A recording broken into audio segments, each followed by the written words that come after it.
To camouflage oneself is to use any material that helps in the process of blending into the surrounding environment. In this documentary, military experts demonstrate step by step how to make a variety of camouflage systems: the ghillie, the yeti, and the bush rag. This video covers the materials needed and how to manipulate these materials to create combat-effective camouflage.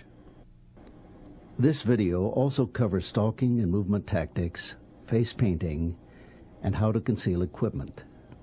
In the wilds, it is survival of the fittest, and often the game is won by any animal who can remain unseen. In this process, animals have evolved with pigmentation patterns, which help to break up the general outline or shape of their bodies. Giraffes, cheetahs, and zebras are among the many animals who have evolved with these patterns of camouflage. Another important element of concealment is movement. What doesn't move usually will not be seen. The old axiom stands: the eye is drawn to movement.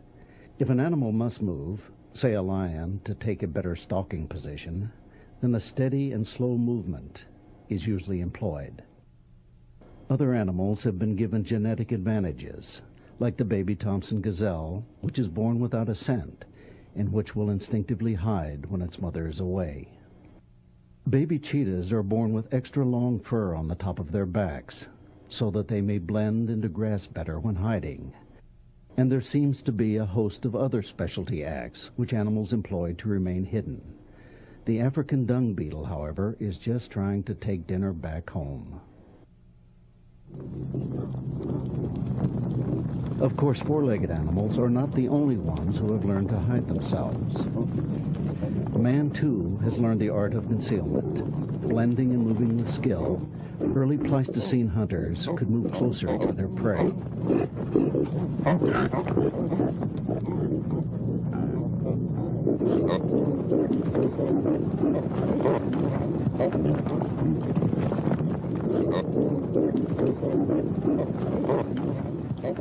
So now grab a paper and pen as military experts demonstrate to you the art of concealment. First thing we're going to need, obviously, some type of clothing to attach our camouflage material to, and we'd like to recommend a flight suit. However, if you don't have access to a flight suit, you can use an old Army uniform such as BDUs or old jungle fatigues.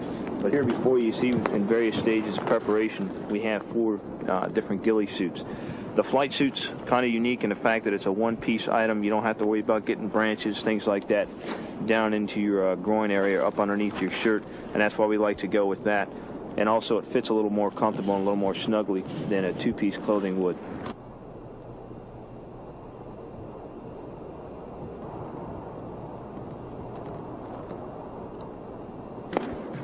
As you can see here, what we've started with the materials: need paint, dye for your burlap, also quilting needles. They can be straight or curved, as you see here. Need unwaxed dental floss. Again, the reason we use unwaxed dental floss is because it's a very strong tensile strength thread and it doesn't rot.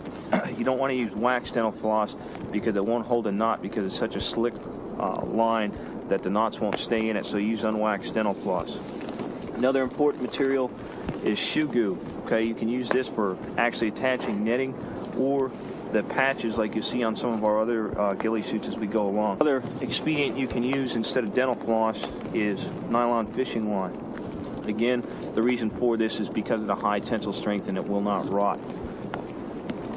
And the last thing we'll be needing here in the line of man-made materials is an X-Acto blade or a pair of scissors. Now we talked about the man-made store items. By the way, all of these items you can get from any type of hardware, grocery store, or fabrics and craft center, and relatively inexpensively.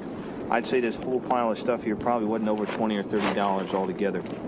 And the flight suits themselves, depending on where you go, whether it's a surplus or a military clothing and sales store, probably run you in the neighborhood of $30 to $40. Okay, moving over here to the actual suits themselves. We started and we're in various stages right here, and we'll talk you along as we go. The material that we're going to be tying on to the ghillie suit itself you can get from a variety of sources. This is store-bought. what they call moulage, okay, or material camouflage. And all it is burlap cut into 1-inch wide strips, rolled up in a nice convenient roll like this, and dyed various colors. However, if you don't have access to this stuff from a paramilitary store, you can just take a regular burlap bag like they use for coffee bags, sandbags, whatever. And you can see here what we've done is taken some of the dyes that we've had and we've dyed them various earthy tone colors. You want to stay away from real bright or unnatural colors. You want to stick with your earthy tones. Don't get into the hot pinks or flamingos or anything like that, or pastels. You want earthy tone colors because that's what you find out here in nature. One of the other important things that you're going to need is some canvas. As you can see, as we started on this suit here, we shoe glued a piece of canvas from an old sea bag or duffel bag onto the front around the knee area, because you're going to spend the majority of your time with the ghillie suit crawling along the ground. So you need to reinforce the knees, the chest, and the elbow areas.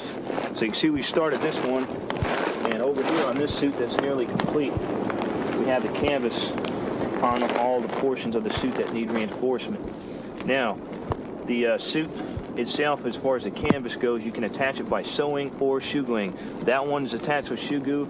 This one's attached with sewing machine rather. And you have to use an industrial grade sewing machine like they use for rigging of parachutes or sail making, because it is very thick fabric and you don't want to break your wife's sewing machine or your friend's sewing machine. Okay? And one of the other things that you're going to do, that the reason we have spray paint, is once you have your canvas all done, what you're going to do is spray paint the front to break up the color a little bit. Doesn't have to be anything fanciful.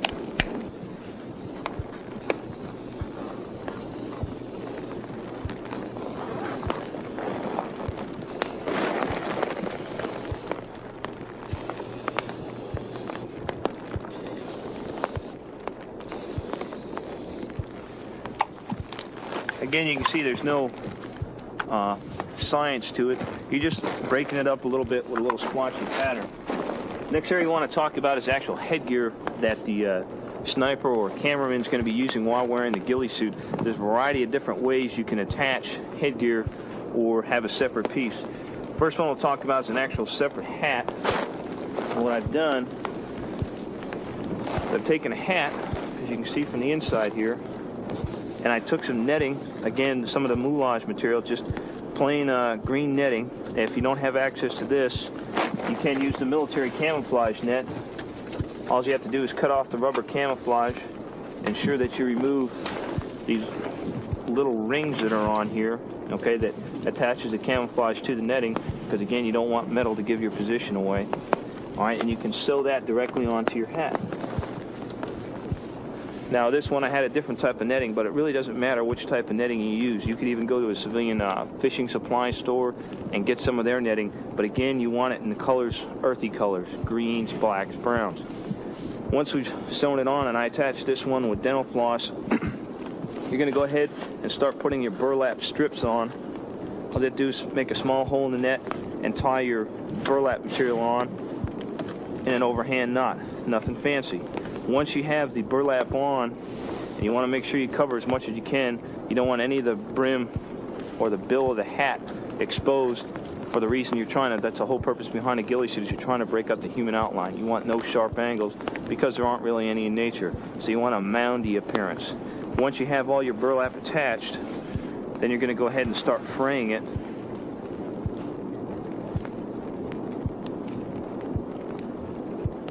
Just like that.